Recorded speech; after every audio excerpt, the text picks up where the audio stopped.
Hey, guys, let's bring on our next speaker here. It is 11:55. We are making good headway. We are on time. The trains are running on time. It's never a guarantee with me, but we're on time right now. Hey, I see our speaker now, Mike McConnell, CEO of EzFill Holdings. Mike, how are we doing today? You're on. Doing great. How are you? Doing fantastic. I do see your slides. There they are. Oh, man. Never pump gas again? Absolutely. Absolutely. Tell me more, sir. Okay, well, let's get started. We'll go ahead and get in the presentation. But basically, EzFill on-demand fuel delivery, one of our key slogans is never pump gas again. And we'll show you why. Fundamentally, there's just a better way for customers and fleets to get gas. So EzFill brings the gas station to you, and we believe that mobile fuel delivery is the next big on-demand opportunity. What we'll go through today is really this space has really been untouched by technology. The last big change occurred in the mid-'80s when you introduced a credit card reader at the pump. But fundamentally, since then, nothing's really changed as far as choices for the consumer. So as we start with highlights here. As we said, technology has really been untouched here. So it's really fertile ground to make some really big fundamental changes. The industry is really starting to attract investments from the big oil majors and some VC firms out there. They're really taking notice of this space and notice that there's something that's fundamentally can change. EzFill is a big growth story, a future expansion into regional and national markets, including New York, which I'll get into a little bit more detail there. And it's also important to note, I think, because there's a lot of headlines and a lot in the media about electric vehicles. 95% of the vehicles manufactured in 2020 were gas powered. So there's this big demand for gas and a long runway of decades as far as the need for gas powered vehicles, which we'll get into in a little bit later. Some key trends that really are indicative and really show you how valuable and really just the opportunity that's in mobile fueling. First is real estate. So gas stations have been on the decline for years. There's simply just a better use for the real estate that they sit on. And as they decline, that creates opportunities for on-demand mobile fueling. Electric vehicles are definitely growing and will continue to grow in the future. And as they do, that'll continue to put pressure on the traditional gas station, which will continue to decline as well, which again, creates opportunities for on-demand mobile fueling. The on-demand space, we all know how that has taken hold, and it's basically the new platform for consumers today, especially with everyday purchases. So that consumer behavior shift for convenience and on-demand is going to stay. Efficiency, everybody values in the business environment, a high focus on efficiency and use of resources and time.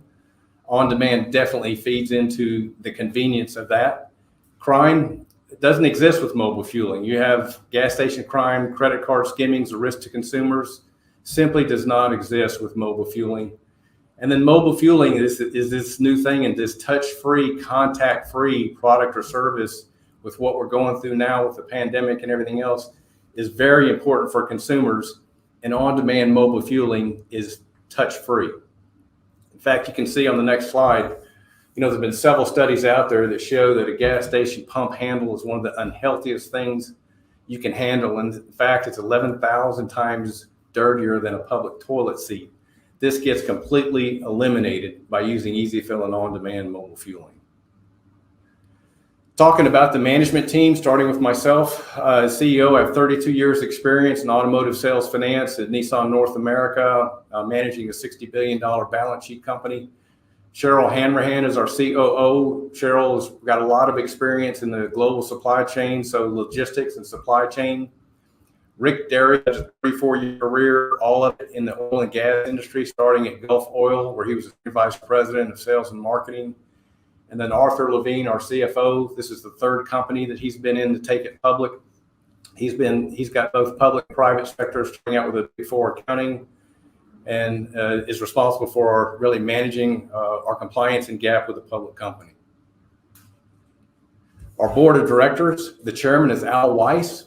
Al had a 39-year at Disney. His last position was president of worldwide operations for Disney's 10 billion plus 95,000 employee park and resorts business.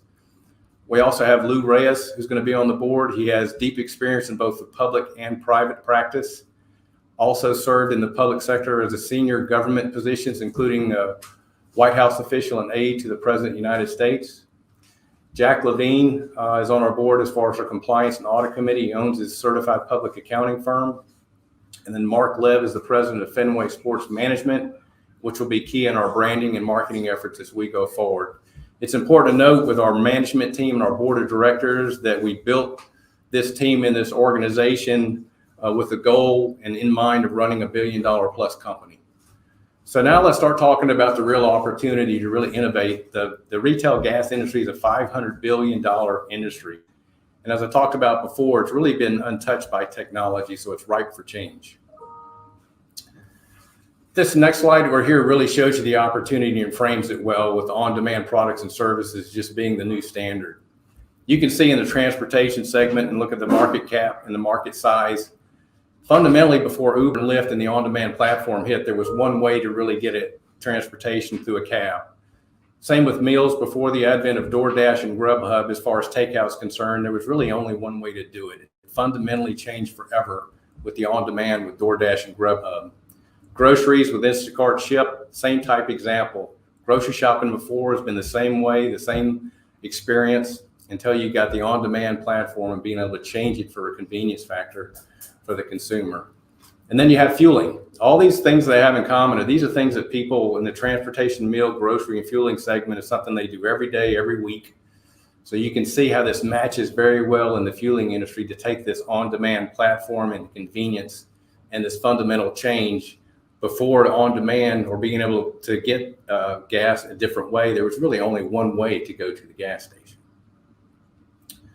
So now we'll start to really put some dollars or monetize the opportunity as it looks at as the on-demand share in the total market. So you can see fuel delivery is about almost a $900 billion revenue market annually. Grocery sales, 1.4 trillion, and then mobile fueling, as we talked about, is $500 billion.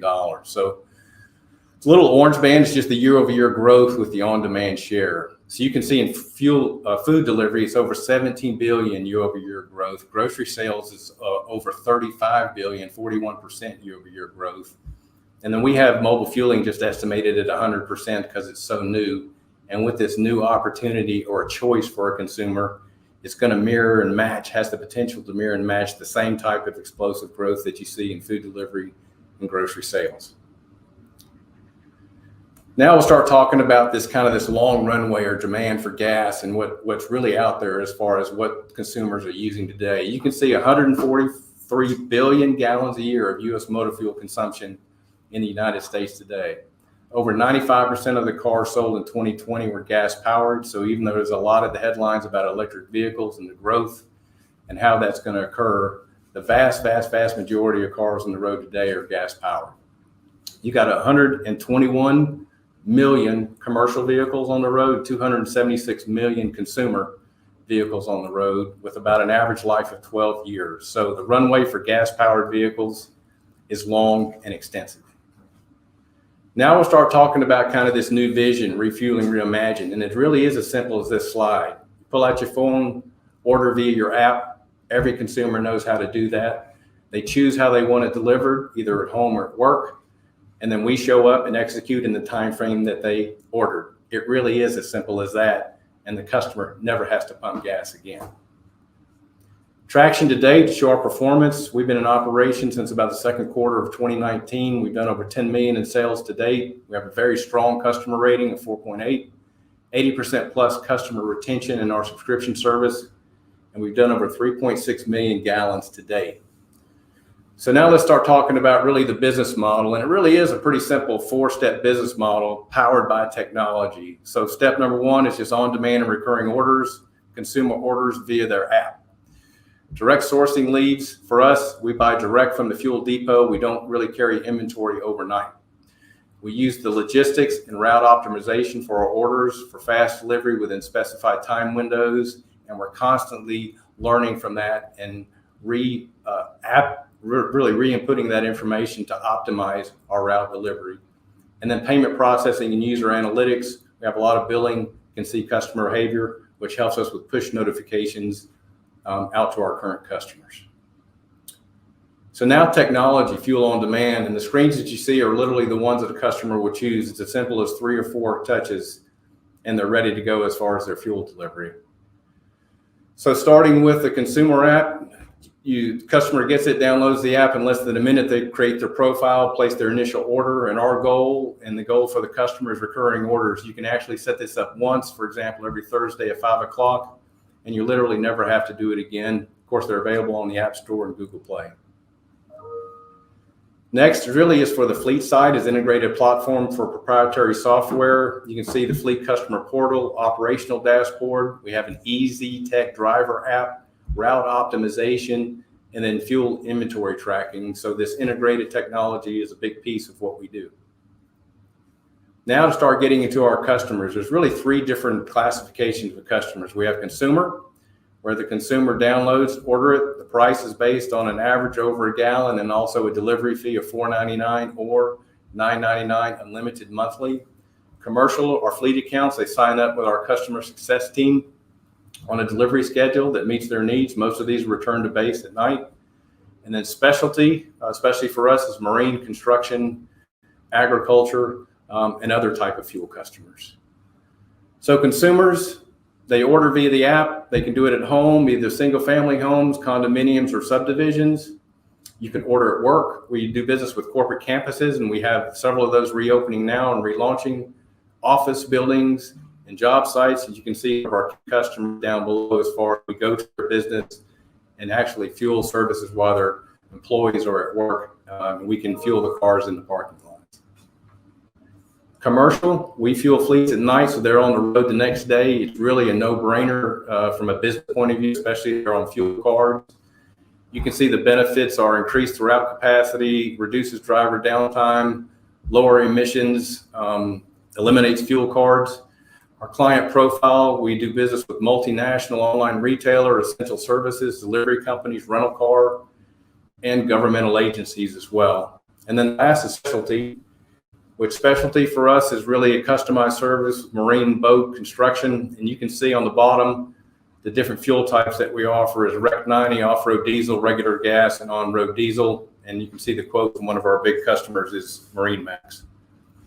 Market players, you can see our competitors with shows a screen, but the biggest part here is the lead investors. You can see some of the VC firms. You can see GM Ventures, Exxon, and then Shell with Tap Up as well. So there's a lot of people looking in this space and what's going to continue to evolve in this market.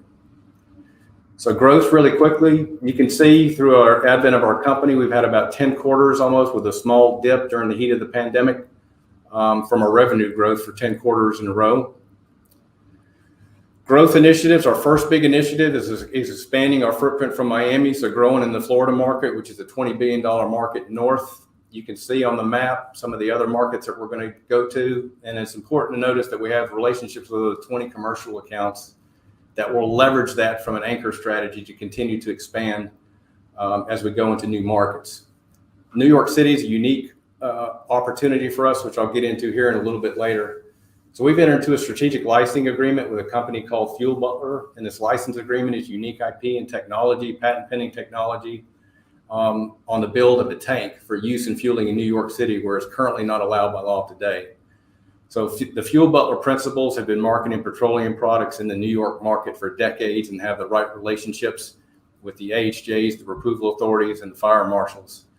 It's important to note there's only 6 gas stations south of 125th Street, Manhattan, where there's 1 million automobiles registered. And New York City and Long Island have about 39% of the registered vehicles in the state. So as we go through this process, hopefully get this approval, it'll be a game changer as far as fueling in the city of New York, an extremely dense market. The next initiative is technology, of course. We'll continue to invest in that and optimize, and we've already raised our investment in that, hired people in innovation. We'll continue to do that. And then strategic partnerships through acquisitions and strategic alliances as far as integrating and buying smaller players, partnering with large fleet operators, and anybody with a need of a fueling strategy. Last slide is really highlighted just to sum up to the current market that we have today. You've got about 400 registered vehicles. Over 95% of the cars manufactured in 2020 were gas powered. Gas stations continue to decline. Technology really hasn't touched this space. So the advent of on-demand with a different choice for consumers is we see that this is really a perfect marriage for EzFill as far as taking the opportunity and changing the way that customers get gas in the future. That's it. Thanks. Be happy to answer any questions now. Yeah, I actually want to say, as somebody that's from New Jersey, I did not have to pump my own gas. I didn't have to learn until I was 18 and I went to college. Sure. Yep. So this company is after my own heart. We got a lot of questions here. Okay. Let me just start with this one, Mike. What exactly is your competitive advantage? What, in other words, what is to stop Shell from doing the same thing, or the gas stations, the other companies from doing the same thing? What exactly is your advantage here?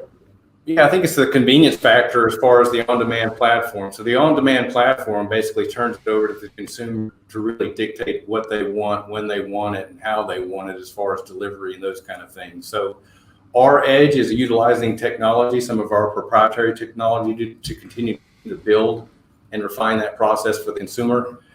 So, I think our biggest advantage is that, and then also the diversity of our customer base being both consumer, fleet, and specialty, which a lot of the other people aren't in as diverse as we are. So I think it's continuing to offer all those different segments, utilizing technology the way that we're utilizing it and investing in today.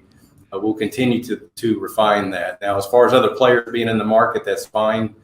Especially the big oil companies, them being involved in it just shows, we think, the potential value in the future as the evolution of the gas station changes in the future. We got a lot of questions here from the chat. This is an interesting model. Let me just ask this one from Sean. It's a very broad one. What are your marketing plans? Well, the marketing plans is a great question because, pre-IPO, we really didn't do any marketing at all. And you remember I showed you the revenue slide. We had 10 quarters of revenue growth with really fundamentally no marketing plan and no sales team, which we've hired both an agency and a sales team. So we'll have a comprehensive launch plan. We're going through rebranding, relaunching, comprehensive media plan as far as social, outdoor, all the things that you would look at as far as a traditional plan. We've hired the agency. We've got the plan ready to roll and launch that, as part of our growth and expansion strategy. We've had several questions about EVs. Do you have any plan to diversify on that front, service EVs at all? Not yet. Our goal is if we can get the business model adopted, so just don't think about the fuel source for a second, get the on-demand process. As the fuel source changes and driven by consumer demand, we'll continue to evolve and change along with that. We've got people involved in our business that are very knowledgeable about the EV space as well. So we feel we have good visibility to what that looks like, going forward, and what the opportunities are for on-demand mobile fueling as EV continues to grow in the future. And then I would just love to know, based on all the things we've seen in the last few months about supply chain disruptions and a shortage of drivers out there, how are you seeing that? Are you guys having any problems, on your end securing trucks? And we saw, sure. I think it was the UK earlier this year that had a nationwide shortage because there was a shortage of truck drivers. So they had a fuel shortage. So are you experiencing that at all? Yeah, no question. It's a challenge for anybody in that space. We feel good about it. We recently announced we've ordered 33 additional trucks, which we're actually starting the deliveries of those next week. We're having continued discussions with our supply chain partners on how to get ahead of that and secure not only the trucks, the chassis, the tanks, the parts that go in those. We've also hired in our HR recruiting department a person is dedicated to our operational team with the sole task of drivers, dispatchers, and station managers. So nice. It's definitely a challenge. I think we've got the right resources dedicated to be able to support our growth strategy in the way that we want to do that. But it's definitely, we're in kind of uncharted water, as far as the supply chain that everybody's in together. But we feel like the things that we can control, we've got those lined up and handled on our end. Got it. Mike McConnell, the CEO of EzFill. I had no idea this business model existed. So props for that alone.